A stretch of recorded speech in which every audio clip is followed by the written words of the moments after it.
L'attaque qui va frapper, et l'attaque qui marque.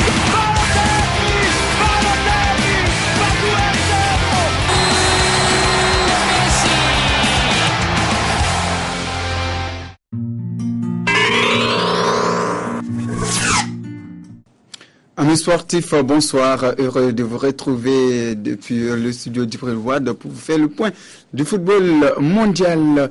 Et dans cette émission, nous aurons un invité de marque au cours de l'émission Shoot consacrée donc à un certain nombre d'équipes nationales.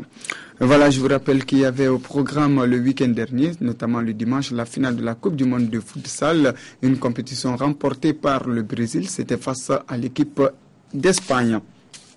Il y avait également le week-end dernier sur le continent les éliminatoires du dernier tour de la CAN de moins de 17 ans. Entendez par là la Coupe d'Afrique des cadets. C'est ainsi que le Burkina Faso a dominé la Tunisie 2-1. Match nul 1-1 entre le Botswana et l'Algérie. Et je vous rappelle que le Sénégal a fait également match nul 1-1. C'était face à la Côte d'Ivoire. Et puis la Tanzanie est venue à bout du Congo 1-0. 2-1 pour le Gabon face au Bénin. Le Mali battu 2-0 par le Nigeria. Et puis à noter cette précieuse victoire du Ghana en terre sud-africaine. Les matchs retour sont prévus le week-end du 30 novembre, les 1er et 2 décembre 2012. Mercredi dernier, plusieurs matchs amicaux étaient au programme. C'est ainsi que la Côte d'Ivoire a dominé l'Autriche par le score de 3-0. Suivant.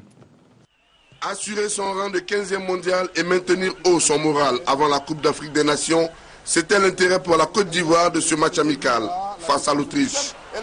Dès la deuxième minute, les éléphants affichent de belles intentions. Mais ils vont vite tomber dans une indolence dont aurait pu profiter l'Autriche, n'eût été le pied salvateur de Barry Kopa. L'avertissement réveille les Ivoiriens et à la 44e minute, le relais connaît Aruna Yadidier. Mais ce dernier, sur orbite, son tir puissant ne laisse aucune chance à Heinz Lindner.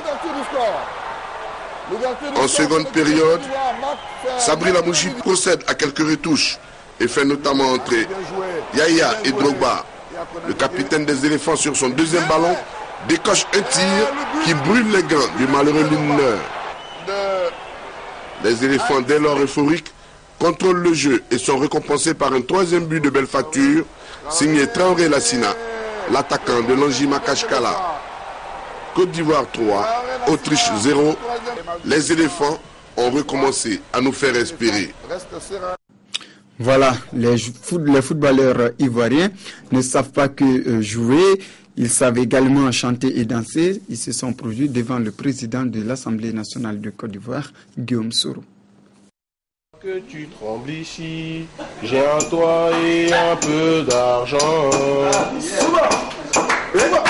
On vit là tous ensemble, on survit.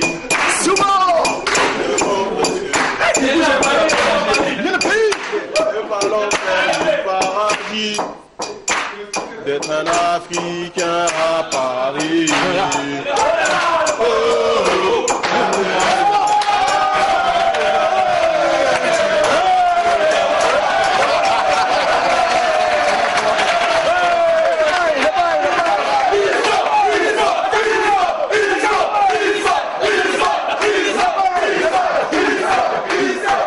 Je suis très heureux, j'ai vu une ambiance extraordinaire aujourd'hui. J'ai été surpris par la qualité et de l'accueil que vous avez réservé aux nouveaux joueurs.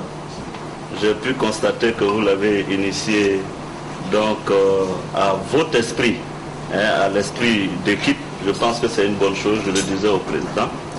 Je profite en même temps pour souhaiter, puisque la bonne fortune a voulu que je sois là pour l'anniversaire de Yeboah, et je trouve que c'est une bonne chose si les Ivoiriens pouvaient découvrir comment cette équipe vit dans une ambiance de fraternité, d'amitié.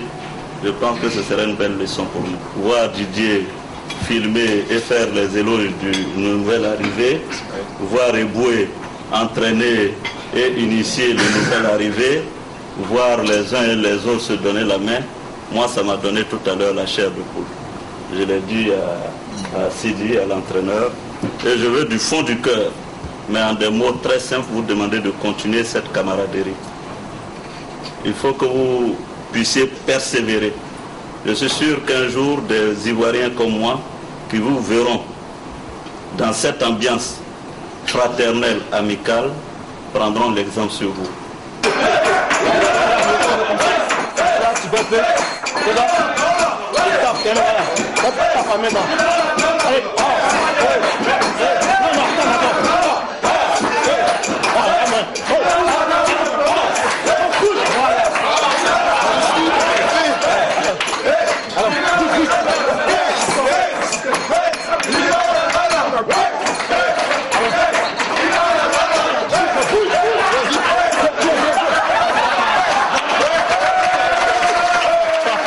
Voilà, Emmanuel Eboué, plus danseur que footballeur. Il y avait également plusieurs matchs amicaux un peu partout dans le monde. Suivant quelques résumés. Le coaching Deschamps a payé dans ce match qui n'avait d'amical que le nom. L'ouverture du score est italienne, signée El Shaarawy. 2 minutes plus tard, à la 37e, Mathieu Valbuena réduit le score d'une frappe enroulée en pleine lucarne. À la 67e, Gomis inscrit un deuxième but du bout du pied sur un centre d'Evra. La France conclut l'année sur un succès 2-1. Joe Hart plaisante avec Zlatan Ibrahimovic juste avant le coup d'envoi. Mais l'attaquant du PSG ne va pas donner au gardien anglais l'envie de rigoler très longtemps. On joue la 20e minute. La reprise de Zlatan Ibrahimovic contré. Et derrière le coup de patte de Zlatan qui montre bien sûr une occasion, un but pour le meilleur buteur de Ligue 1. Suspendu en championnat de France, le géant suédois profite de ce match pour garder le rythme. Ils permettent à son équipe de mener 1-0. Mais les Anglais ont eux aussi des arguments offensifs à faire valoir et notamment un duo 100% Red Devil. Superbe travail d'Ashley Young pour Danny Welbeck. Un partout. La sélection anglaise très rajeunie prend petit à petit l'ascendant et comme un symbole, Steven Gerrard qui fête sa 100e sélection sert Steven Coker, première sélection et premier but en équipe d'Angleterre pour le défenseur de Tottenham. L'Angleterre mène 2-1 à la mi-temps mais la seconde période sera celle de Zlatan Ibrahimovic. Oh là voilà, un contrôle, une frappe. Magnifique. Gareth Cahill qui se retrouve par terre. Sa Majesté Zlatan Ibrahimovic est passé par là pour le doubler. Un joli enchaînement, puis un coup franc. Allez, peut-être, pourquoi pas, pour le triplé. Oui, le triplé de Zlatan Ibrahimovic. Zlatan 3, Angleterre 2, la performance est déjà énorme, mais ce qui va arriver, personne n'aurait pu l'imaginer. Baines. Et peut-être une faute sur le latéral d'Everton. Et Joe Hart de la tête un peu court là. Ouais. Un peu court. Et regardez le geste incroyable. Incroyable de Zlatan Ibrahimovic pour le quadruplé. Magnifique. Une volée acrobatique à près de 30 mètres. Le géant suédois conclut en apothéose un match parfait. Il s'offre un quadruplé. Mais c'est certainement ce geste qui restera. La Suède s'impose 4-2. Grâce au génie de Zlatan Ibrahimovic. Un peu moins d'un an après sa grave blessure à la jambe gauche, David Villa a fait son grand retour cette nuit dans le 11 de départ de la Rora, l'attaquant du Barça capitaine, pour l'occasion d'une sélection espagnole en déplacement au Panama. Un match a priori facile pour les champions du monde et champions d'Europe en titre. Et cela se vérifie dès le quart d'heure de jeu. Pedro avec Iniesta. Iniesta pour Pedro. C'est la balle de 1-0. Et c'est au fond. Les Catalans de l'Espagne qui récitent leur jeu de passe. Le double 1-2 qui fonctionne. Iniesta pour Pedro. Ça fait 1-0. Pas de Xavi, de Fabregas ou de Xavi Alonso. Du coup, Iniesta prend les choses en main. Il délivre ici sa deuxième passe décisive du match pour David Villa, ce dernier qui n'avait plus marqué en sélection depuis 2 ans. L'Espagne déroule et va inscrire un troisième but juste avant la pause. Juan Mata lance Pedro qui trompe Penedo, le gardien panaméen. 3-0, c'est le score à la pause. En seconde période, l'Espagne continue de dominer les hommes de l'ancien parisien Julio César Deli Valdés. Sergio Ramos ajoute un quatrième but sur coup franc avant que Sousaeta ne marque pour sa première sélection. Le Panama réduira tout de même l'écart sur pénalty en fin de rencontre grâce à Gomez. 5-1 score final. 5e victoire en 6 matchs pour les Espagnols. Match amical de prestige à New York pour fêter la 1000e du Brésil. Une fête gâchée par la Colombie du très convoité Radamel Falcao, resté muet hier. C'est son coéquipier Juan Guillermo Cuadrado qui a ouvert le score juste avant la pause. La réponse intervient à l'heure de jeu et elle est signée Neymar. Comme à son habitude, l'attaquant de Santos se joue de 2 défenseurs et trouve le petit filet. Neymar a même l'occasion de donner la victoire aux siens sur penalty, mais loupe complètement sa frappe qui disparaît dans le ciel américain. Un but partout, score final. Un résultat qui ne va pas rassurer les Brésiliens une semaine avant d'aller affronter l'Argentine chez elle. Voilà, c'était là quelques résumés du match amicaux disputés le 14 novembre dernier. Éliminatoire mondial 2014 zone Asie cette fois-ci. Le Japon y est presque. L'équipe Nikon est allée battre Oman, une équipe entraînée par Paul Le Guen. Oman, sélection entraînée par Paul Le Guen, recevait le Japon, tombeur de la France en amical il y a un mois. Les Japonais ouvrent le score grâce à Kiyotake. Réduction du score d'Oman grâce à Kano. Enfin, à la 89e minute, Shinji Okazaki donne la victoire au Nippon, victoire 2-1. Les Japonais qui ont presque leur billet en poche pour le Brésil. Voilà, Cannes 2013, c'est du 19 janvier au 10 février. Voilà, et 16 pays sont attendus en Afrique du Sud.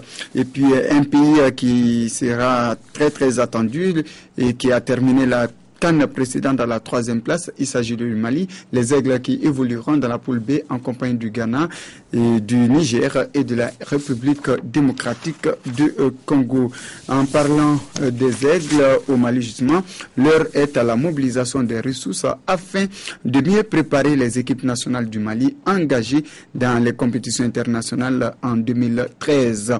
C'est dans ce cadre qu'une rencontre entre le ministère de la Jeunesse et des Sports, et s'est tenue en compagnie, donc une rencontre entre le ministère de la Jeunesse et des Sports et les opérateurs miniers s'est tenue dans la cour de la piscine olympique du district de Bamako. Suivant le point.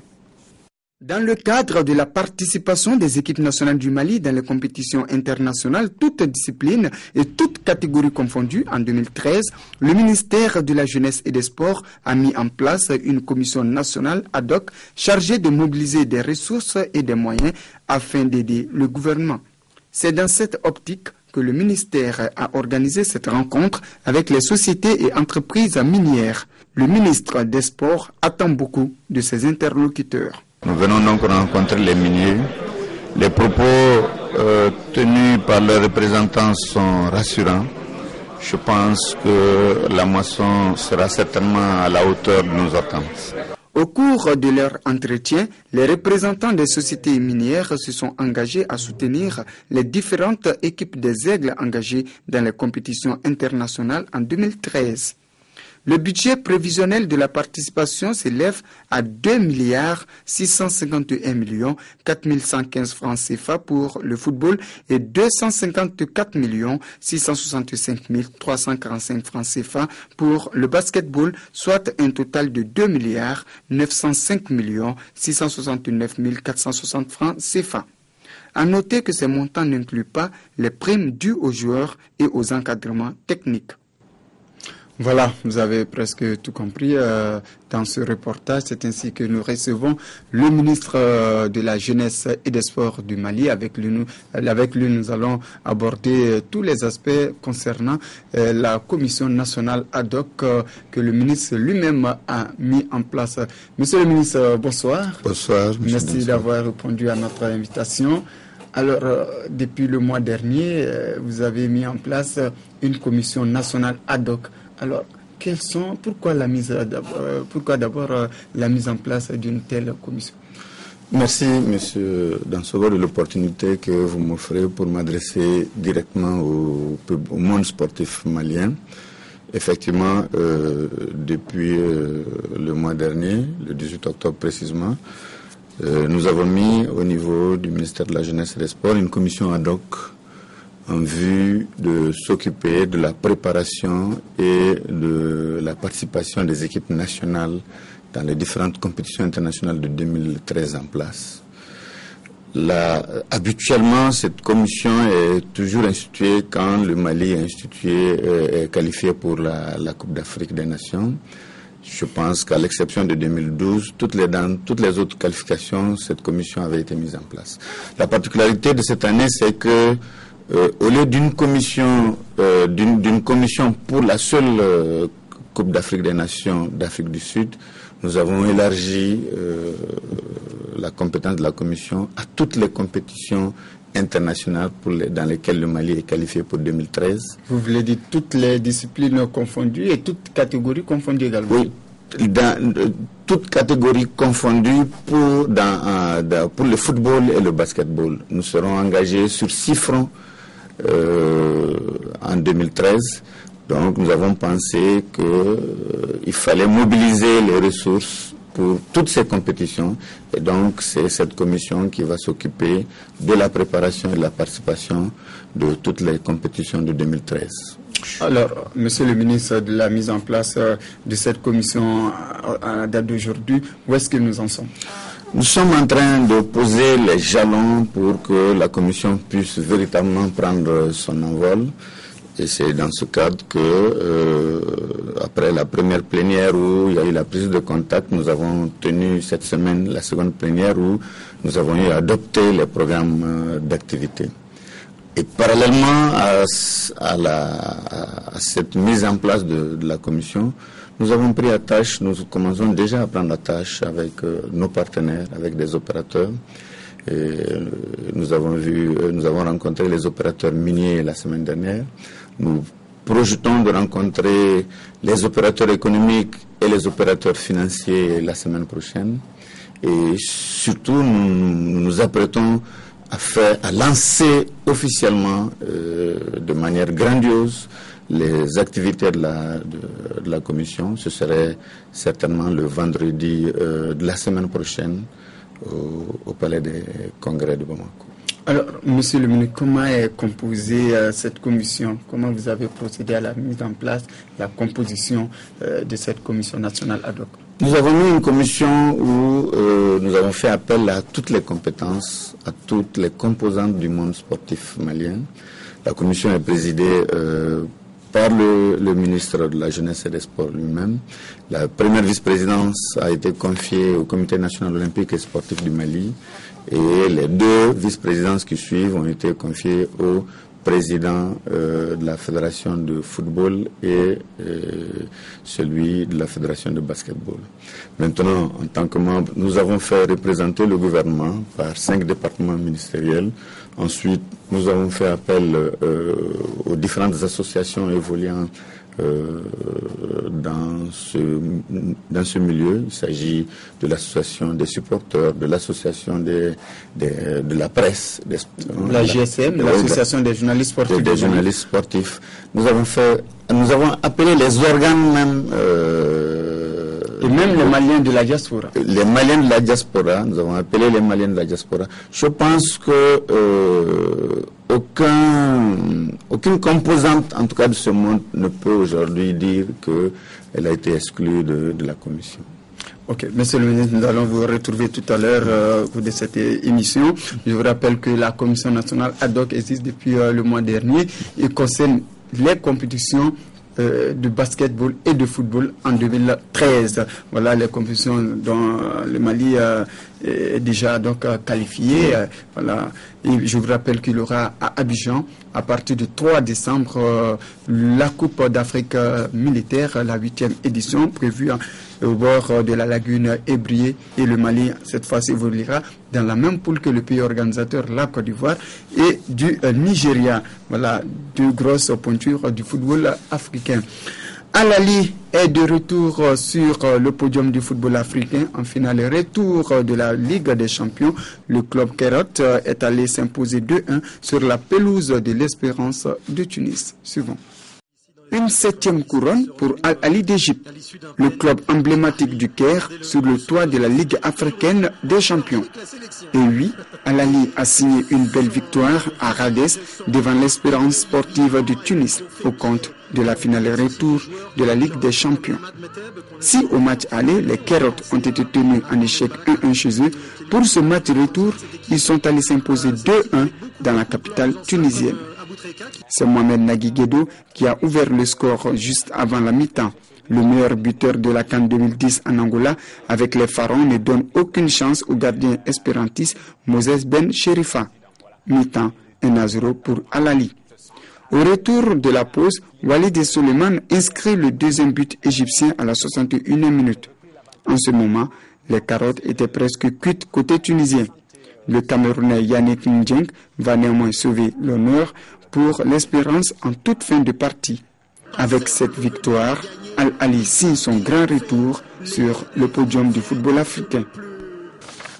Voilà, donc vous avez tout compris sur cette finale. Je vous rappelle que juste après la rencontre, Aboutrika, le joueur emblématique de cette équipe d'Al-Ahly d'Égypte, donc pris sa retraite à 34 ans. Aboutrika, qui n'a jamais remporté le Ballon d'Or africain et qui a plutôt gagné 2 Coupes d'Afrique des Nations avec les Pharaons et 4 Ligues des Champions avec son unique club. Il s'agit de Al-Ahly d'Égypte. Voilà, Al-Ahly d'Égypte qui remporte son 7e trophée. Voilà, un seul trophée pour l'Espérance de Tunis. En finale allée de la Coupe de la Confédération 2012, le Djoliba AC du Mali s'est mis dans des difficultés après son nul 2-2 à domicile. C'était face à l'AS Léopard de Dolissi de Congo. C'est vous. Djoliba AC Léopard, 2 clubs qui disputent pour la première fois de leur histoire une finale de Coupe africaine de clubs. Au compte de la finale allée de la Coupe de la Confédération 2012, le Djoliba AC de Bamako, en maillot rouge, reçoit les Congolais de Dolissi. Début de match difficile pour le représentant malien. Ce sont les visiteurs plus entreprenants qui vont ouvrir le score à la 20e minute. Clouveri Rochelle Fernand prend à défaut toute la défense malienne pour battre le jeune portier Ali Irango. La réaction d'Ulbis ne se fera pas attendre. Sur cette action, Maman Sissé est descendu dans la surface. L'arbitre sud-africain Bennett n'hésite pas à siffler le penalty. Alou Bagayoko exécute la sentence et établit la parité. C'est sur ce score d'un but partout qu'est intervenu la mi-temps.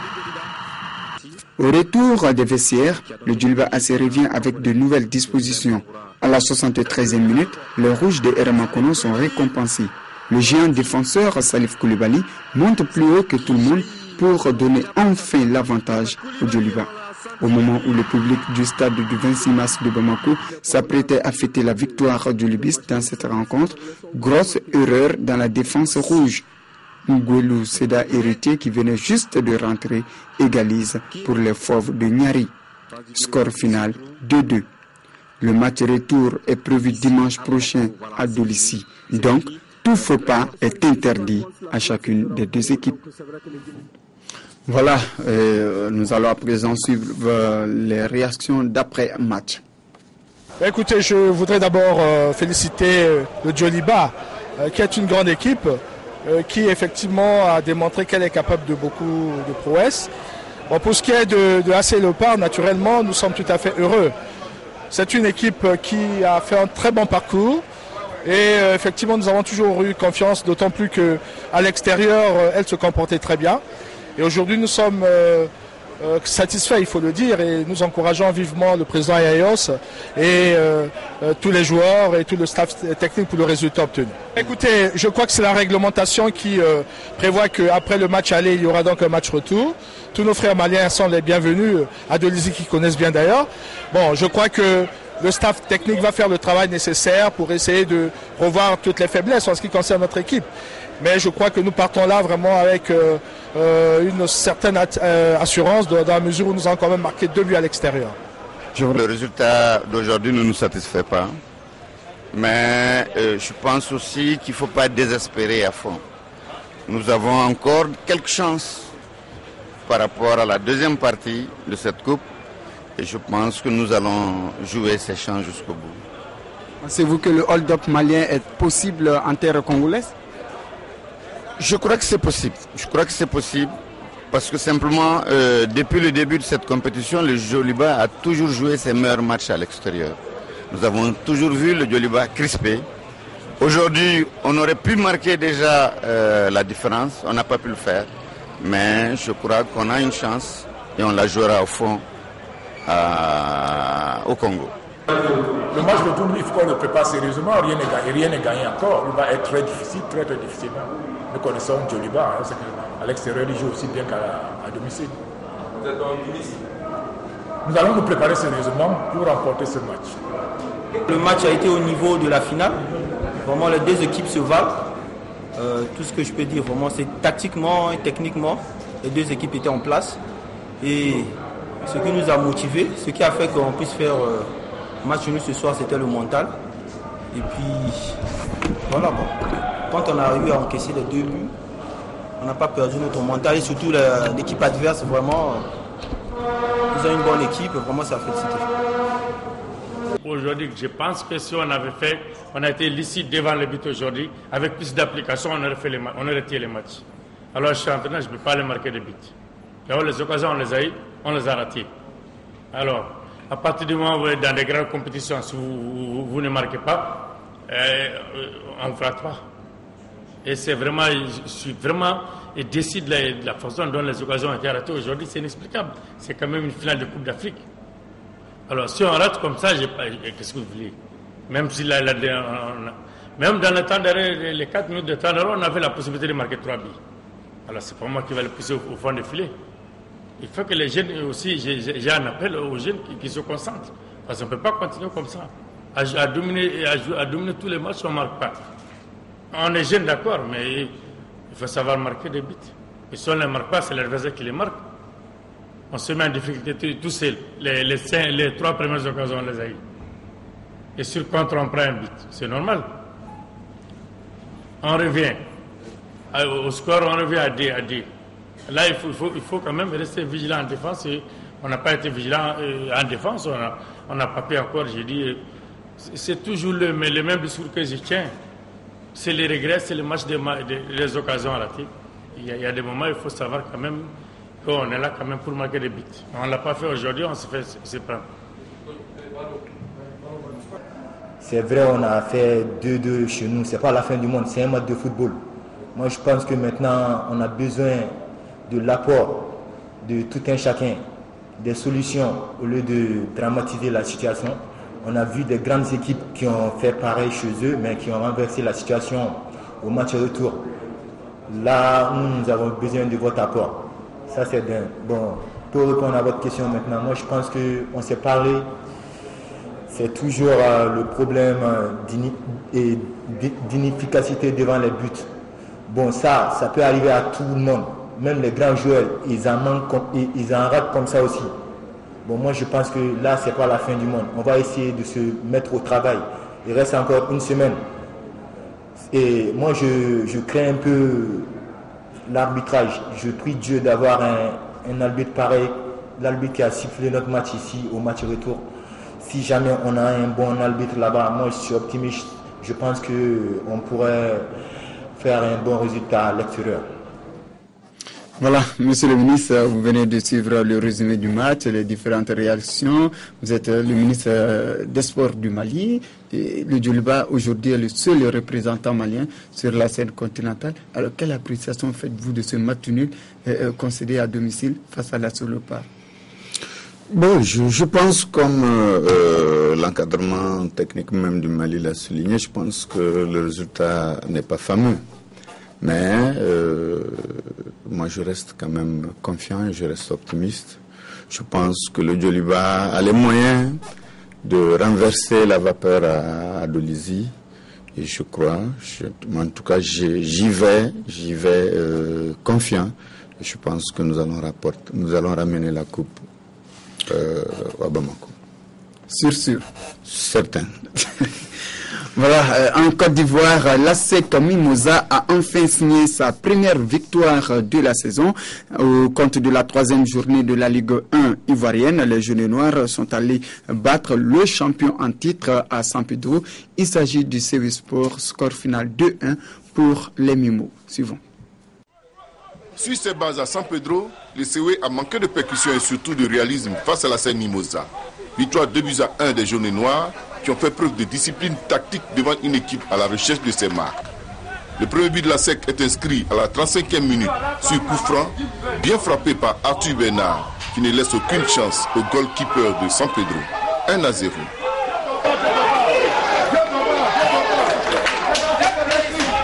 L'égalisation du Sewe est signée Zougoula Kevin à la 61e minute, jusque-là transparent pour son premier véritable contrôle, réussit à tromper le portier Mimosa Kobena Sylvain. À un but partout, le jeu s'équilibre, mais la SEC Mimosa est bien dans son match et arrive à piéger la défense du Sewe suite à cette conclusion de Kofi Fouba Steven, les sociétaires de San Pedro, qui permet à la SEC Mimosa de prendre l'avantage. 2-1. Bien appliqué dans ces schémas, la SEC Mimosa va conserver cet avantage jusqu'au coup de sifflet final. Petit à petit ça vient, l'équipe est en train de se remettre et puis on commence à se connaître et tout ça. Il avait dit qu'on venait ici à San Pedro pour battre l'équipe de San Pedro. Voilà, parce qu'on n'a pas encore digéré la défaite de l'année dernière. Mais c'est ce que nous fait, nous avons fait un très bon match dans l'ensemble, on a battu San Pedro 2-1. Je suis très content. On voulait réellement presser la SEC à la 15e minute, mais ils ont su garder le jeu. Sur le plan tactique, ils ont su nous maintenir. Mais on est parti à la deuxième mi-temps. Il fallait revenir tout sur la deuxième mi-temps. Et malheureusement, sur les détails, on prend un deuxième but. C'est ça qui a pris un peu nos souffles. Mais il faut ne pas décourager. On est parti au bout. Malheureusement, on a pris une défaite. Je pense qu'on va essayer de travailler sur les détails. Voilà, à l'issue de cette troisième journée, le leader, le Sporting Club de Gagnoa, 3 matchs, 3 victoires, leader donc avec 9 points plus 5, suivi de l'EFIM, l'école de football Lio Martial, 5 points, 3e la SEC Mimosa, 5 points, l'Africa Sport est 4e et 5e avec 4 points au bas du tableau, la FAD, il s'agit de l'Académie Football Amadou Diallo de Djekanou, est 12e avec 2 points, 13e le CO Korogo, 2 points, 14e l'entente sportive de Bingerville, 1 point. Et puis la 4e journée programmée, les films jouera contre le Denguélé, c'est le vendredi prochain au parc des sports de Trècheville. Il y aura ce Korogo contre l'Asie d'Ambengourou le samedi 24 à Boaké. Et puis la société Omnisport de l'armée, la SOA, jouera contre la JCAT à Yamoussoukro le samedi prochain. Le même samedi au parc des sports, il y aura Stella contre le Sporting de Gagnoa. Et puis le samedi, cette fois-ci au Champrou, il y aura Afad Africa, Champrou toujours dimanche, cette fois-ci l'ESB, l'entente sportive de Benjerville, jouera contre la SEC Mimosa. Et puis à Bassam, il y aura dimanche USC Bassam, CV Sport de San Pedro. Au Mali, le championnat va reprendre le week-end prochain avec notamment les affiches suivantes. Djoliba AC USFAS, COB, Club Olympique de Bamako, CES Dougoulomvla, Assom Office du Niger Sport de Ségou, ASCO Jeanne d'Arc, 11 créateurs de Niarela CSK, S Niana de Kulukuro, ASB, S Bakaridjan de Barloui, Stade Malien de Bamako, Atar Club de Kidal, S Real de Bamako. Sabri Lamouchi a presque réussi son pari depuis qu'il est à la tête des éléphants de Côte d'Ivoire. 6 matchs pour l'ancien international français, 4 victoires et 2 matchs nuls. Lentement mais sûrement, Sabri Lamouchi poursuit son chemin avec les éléphants de Côte d'Ivoire. En battant l'Autriche 3-0, le technicien franco-tunisien enregistre aussi sa 4e victoire en 6 rencontres. Et avec 2 matchs nuls, Sabri Lamouchi, le novice ou le stagiaire, c'est selon, n'a donc pas encore concédé la moindre défaite avec la Côte d'Ivoire au même titre et parfois même mieux que certains diplômés ou expérimentés du passé. Serein et imperturbable, du moins en apparence, Sabri Lamouchi a une idée claire du challenge qui l'attend. Grand donc a été son soulagement après la qualification des éléphants à la CAN 2013 au Sénégal. Je dois féliciter mes joueurs qui ont écouté, travaillé, fourni beaucoup d'efforts. Je suis ravi pour eux, une fois de plus, à la CAN. La Côte d'Ivoire sera en Afrique du Sud et moi j'en suis très fier. Le pari risqué de Sidi Diallo en optant pour un illustre inconnu est certes loin d'être tenu, mais connaît un bon début. Sans oublier que frustré et ayant encore en travers de la gorge de sa défaite à la finale de la CAN 2012, la Côte d'Ivoire y croit encore et tient à avoir sa 2e Coupe d'Afrique des Nations et cela ne souffre d'aucun doute. Voilà, monsieur le ministre, on revient à vous. Vous êtes à la tête de la commission nationale ad hoc. Alors, on sait que la CAN, c'est pour très bientôt. Où est-ce que nous en sommes avec l'aspect préparatif concernant les aides du Mali? Où est-ce que nous en sommes? Comment va se faire la préparation avec la commission que vous présidez? Merci bien. Donc, la commission est à pied d'œuvre vraiment pour réunir les conditions. Jusqu'à présent, nous ne disposons pas de la liste et des joueurs. Vous savez que les joueurs sont dans leur club. Mais nous prévoyons de concert avec le sélectionneur national et la Fédération malienne de football.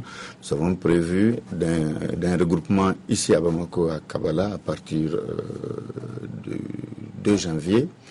Et vers le 5 janvier, vers le 5 ou le 6 janvier, l'équipe se transportera à Port-Elizabeth. Nous ferons notre préparation, notre mise à vert sur les lieux pour permettre aux joueurs de s'acclimater. Alors, vous avez parlé de votre rapport avec notamment la Fédération malienne de football et le sélectionneur national. Est-ce qu'il a accepté, lui, en tant que technicien, cette proposition? Parce qu'après, à chaque fois qu'il y a de telles situations, on attend après des rumeurs dans les rues de Bamako, voilà, un tel s'est imposé. Alors, où est-ce que nous en sommes avec tous ces petits détails? Mais c'est vrai qu'initialement, la fédération et le sélectionneur avaient proposé un stage à Dakar. Mais après concertation et discussion, nous avons estimé que le climat de Dakar ne sera pas forcément celui de l'Afrique du Sud à ce moment précis. Donc autant approcher les joueurs du climat qu'ils doivent connaître pendant la compétition, c'est ce qui a prévalu. Et aujourd'hui, je pense que tout le monde est d'accord pour cette mise au vert en Afrique du Sud. Monsieur le ministre, on ne peut pas vous laisser partir sans parler de ce fameux problème des primes qui ne cessent jamais de finir. Alors, quelles sont les dispositions prises au niveau de votre département et surtout au niveau de la commission concernant les primes des joueurs? Comment ça va se faire pour cette CAN? Nous avons d'emblée dit à la commission ad hoc que les primes pour nous est une question, le paiement des primes pour nous est une question de souveraineté. Donc il appartient à l'État du Mali de payer les primes des joueurs et de l'encadrement technique. Et ça, nous sommes toujours dans cette vision. Je pense, et je l'ai dit aux joueurs à Gambron, après la qualification, que les joueurs discuteront avec la fédération. Il ressort, c'est de la compétence de la fédération de discuter et d'arrêter les primes, de convenir des primes avec les joueurs. Et l'État du Mali exécutera tous les engagements qui seront pris en son nom par la fédération. Je pense que ce n'est pas la première fois qu'on va à une Coupe d'Afrique. C'est vrai qu'il y a eu des années où il y a eu beaucoup de tergiversations autour des primes. Cette année, nous en ferons une question d'honneur. Nous montrerons à la face du monde que malgré ces difficultés, le Mali est un pays digne de foi et le Mali est un pays qui exécute ses engagements. Alors, monsieur le ministre, à votre arrivée au ministère de la Jeunesse et des Sports, vous avez tout de suite changé les données, les choses, l'évolution des choses. Ceux qui étaient chargés avant d'organiser les matchs, vous avez amené un changement dans ce secteur. Alors, on peut savoir aujourd'hui les raisons de ce changement. L'atmosphère qui existait autour de l'organisation des matchs était vraiment délétère. Et en plus, pratiquement, depuis un certain temps, tous les matchs étaient déficitaires. Donc, il était difficile pour le ministère des Sports de continuer avec cette gestion. C'est ce qui a prévalu aux différents changements. Et c'est vrai que ce n'est pas facile de changer les mentalités. Il y a encore de la résistance, mais nous pensons que quelques résultats positifs que nous avons obtenus nous obligent à continuer sur cette voie. Est-ce qu'il y a une amélioration dans le travail?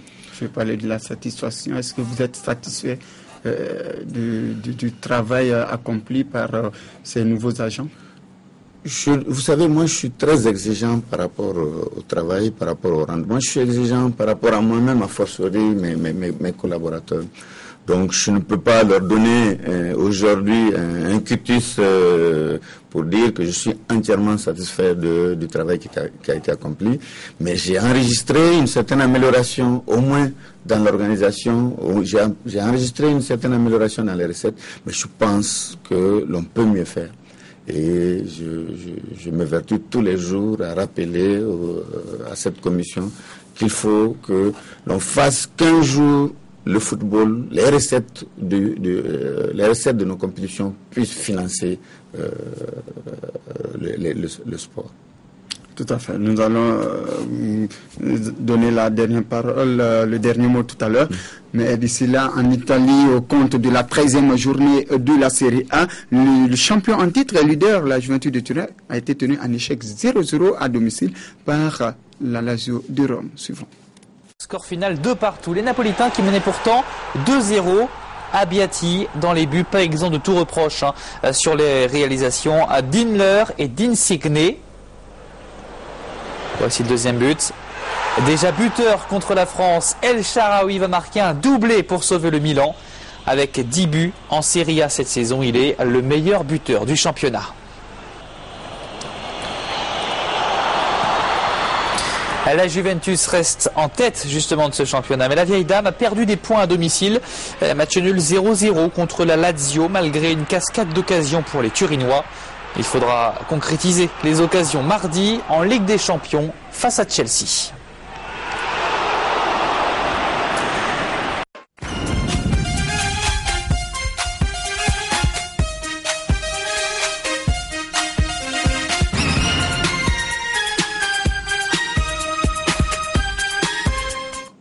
En Espagne, le FC Barcelone est inarrêtable. Les Catalans, invaincus cette saison en Liga, se sont imposés 3-1 face à Saragosse. Le Real Madrid a dominé l'Atlético Bilbao par 5 buts à 1. Suivant.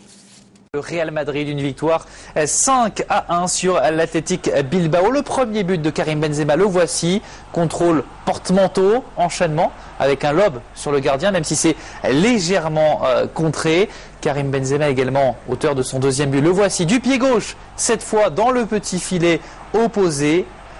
Le buteur se mue en passeur. Au retour des vestiaires, Benzema sert parfaitement Mesut Ozil. Puis Sami Khedira donnera encore un peu plus d'ampleur à la 5e victoire consécutive du Real en Liga. Le FC Barcelone, vainqueur 3-1 contre Saragosse. Lionel Messi a inscrit un doublé. Enchaînement, contrôle pied droit, frappe pied gauche pour l'ouverture du score. Puis une passe décisive pour Song. Et on va également voir une frappe millimétrée pour sceller le score. Lionel Messi en est à 17 buts en 12 matchs de championnat. Le Barça reste invaincu en Liga et se déplace mardi sur le terrain du Spartak Moscou en Ligue des Champions.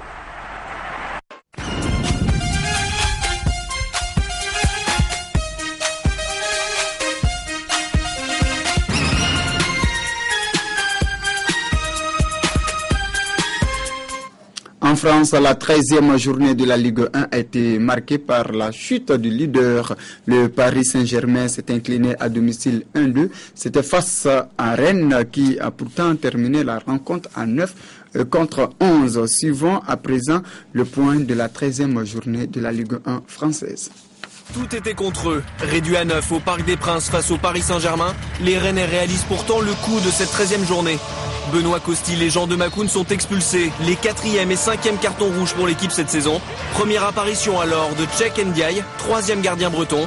Le joueur de 27 ans résiste pendant 65 minutes aux attaques parisiennes. Je suis rentré, il n'y avait pas de pression, hein, c'est juste un match. C'est vrai que c'est Parc des Princes, le Paris Saint-Germain. Et là, il faut prendre plaisir. Il rentre, il arrête tout. Franchement, bravo à lui parce que c'est un super mec, il est toujours là, il bosse, il dit rien, il est très très professionnel avec son talent. Et voilà, je pense que c'est mérité ce qui lui arrive ce soir. Alessandrini est de nouveau décisif comme il y a 10 jours face à Nancy. Ferré limite, 2-1 score final. 2 buts en première mi-temps en ayant touché seulement 3 ballons dans la surface du PSG. Il y a de la déception dans les 5-6 minutes qui suivent le coup de sifflet final. Mais après, voilà, quoi, c'est un point pris à l'extérieur et il faut l'apprécier. L'occasion était belle pour Saint-Etienne face à Évian. Les Verts devaient gagner pour devenir leader de la Ligue 1. Ils doivent se contenter d'un nul après avoir mené 2-0 à la mi-temps grâce aux 2 passes décisives de l'inévitable Aubameyang, déjà dernier passeur face à Nancy il y a 1 mois et demi. Ça va peut-être être un rappel pour nous que voilà, il faut pas se relâcher. Et bon, ça va, heureusement qu'on ne perd pas le match. Donc voilà, ça reste un point commun. Nancy lâche 2 points. Dans le match entre les deux derniers du championnat, les joueurs de Jean Fernandez ont mené 3-1, mais n'obtiennent qu'un nul. Puis Grenier, déjà buteur contre Sochaux, pensait offrir à son club ses premiers points depuis la 9e journée. Mais le Troyen Nivet, déjà buteur face à Marseille, inscrit un doublé et égalise à 3 minutes de la fin. Je pense qu'on a raté un tournant de la saison, parce qu'on savait que le match était important pour les deux équipes. Donc voilà, je pense que c'est la peur de gagner qui a fait qu'on a reculé en deuxième mi-temps, elle leur a donné la possibilité de revenir et d'égaliser. Sur ces 8 derniers matchs à l'extérieur, Nancy n'a récolté qu'un petit point. Vendredi soir au Moustoir, c'était le monde à l'envers. Lille restait sur 5 matchs sans défaite, mais c'est bien Lorient qui met fin à une série de 7 matchs sans victoire, avec notamment le 2e but de Benjamin Cornier cette saison, déjà buteur lors de la 9e journée. 2-0, les Lillois étaient dépassés. Je pense qu'ils peuvent nous remercier surtout d'avoir fait une première période aussi indigente, parce que pour les remettre en confiance, je pense qu'on ne pouvait pas faire pire. C'est la première fois en 9 journées que Lorient termine une rencontre sans encaisser de but en championnat. Valenciennes reste scotché à la 4e place. Comme Saint-Etienne, les nordistes auraient pu être leaders de la Ligue 1 hier soir. Mais même à 11 contre 10 pendant les 30 dernières minutes, ils concèdent le nul face à Montpellier. Le 4e but de Grégory Pujol cette saison, après son doublé face à Sochaux, n'aura pas suffi. 1-1. Pour Montpellier, c'est le 3e match d'affilée sur ce score en Ligue 1. Le championnat, c'est fait de bons matchs et puis de matchs un peu plus difficiles. Et puis, c'est bien qu'on n'allait pas marquer 3-4 buts à chaque fois. Ce serait trop beau. C'est pas si mal que ça. Moi, je suis fier des garçons de ce soir. Très bien.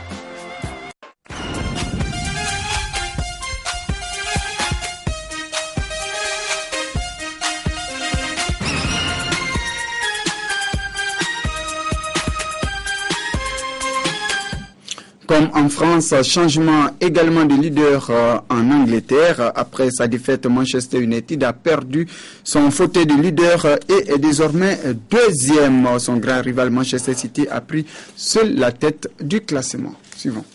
Coup d'envoi, Hugo Lloris est titulaire dans le but de Tottenham pour la 2e fois seulement en championnat. Un derby qui part vite, très vite, 10 minutes de jeu à peine, 2 faux. Sechny relâche, Adebayor marque devant son ancien public qu'il a souvent nargué avec notamment le maillot de Manchester City. Les supporters d'Arsenal se vengent 7 minutes plus tard car pour ce tacle dangereux, Adebayor est expulsé dès la 18e minute. Tottenham à 10. Arsenal surmotivé et en supériorité numérique égalise. 5 minutes plus tard, Lloris ne peut pas grand chose sur la tête du défenseur central Mertesacker. Mais le gardien français retarde l'échéance d'une claquette exceptionnelle devant son coéquipier en bleu, Giroud. Mais pas longtemps, tant les vagues rouges et blanches déferlent. Gallas dévie légèrement un tir de Podolski.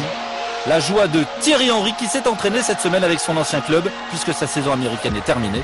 Wenger n'exclut pas qu'il refasse une pige avec les Gunners comme l'an dernier.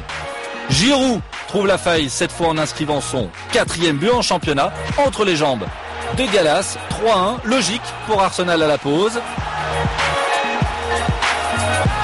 À 10, Tottenham souffre de plus en plus. Walcott, Podolski, Cazorla 4-1 en début de 2e période. 85e minute, sortie de Giroud, ovation. Grâce à Walcott, Arsenal gagne 5-2, le derby à ne pas perdre. Question d'honneur, Giroud lui est adopté. Les chants résonnent déjà à l'extérieur du stade.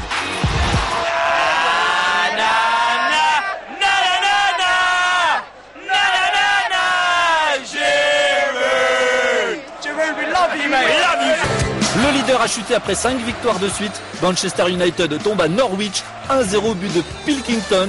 Sans Wayne Rooney et surtout sans idée, Man United ne méritait pas mieux. 3e défaite des Red Devils qui reste 11e défense de Premier League et perdent la tête du championnat.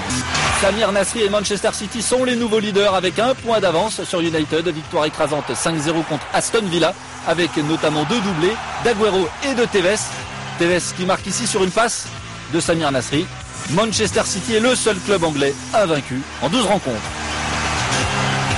Surprenant West Bromwich qui a déjà battu à domicile Liverpool, Everton qui a même mené 1-0 contre City à 10 minutes de la fin et qui ouvre le score hier après-midi contre Chelsea grâce à longue égalisation de Eden Hazard, 3e but en championnat sur un centre d'un autre ancien pensionnaire de Ligue 1, Azpilicueta. Mais West Bromwich est bien la surprise de ce début de saison, but d'un ex-Lillois, là encore Odemwingie. Victoire 2-1 et 4e place derrière Chelsea pour cet étonnant West Brom.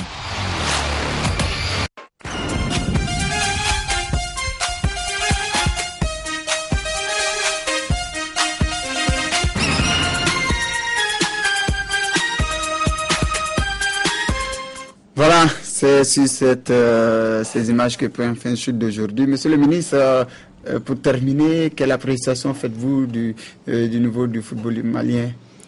Je pense qu'aujourd'hui, tout le monde est d'accord, tout le monde s'accorde à dire que nous sommes en train d'enregistrer une certaine évolution dans le football malien.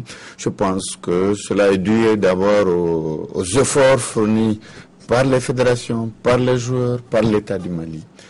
Je profite peut-être de votre antenne pour en appeler encore au monde sportif malien pour qu'il se donne davantage la main, qu'il se ressoude autour de nos clubs qu'on aura dans les compétitions africaines, ou surtout autour de nos équipes nationales. Il faut que l'on sache, et les clubs et les équipes nationales défendent les couleurs maliennes.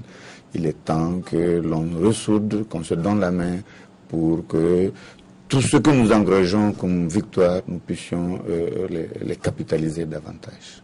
Voilà, merci Monsieur le ministre. Je vous rappelle que vous êtes le ministre de la Jeunesse et des Sports du Mali, mais avant vous avez été membre du comité exécutif de la Fédération malienne de football, également ancien arbitre de football. Voilà, c'est tout pour aujourd'hui. Je vous retrouve mardi prochain pour d'autres informations footballistiques, mais d'ici là, passez un agréable moment à notre compagnie. Au revoir et à mardi prochain, Inch'Allah.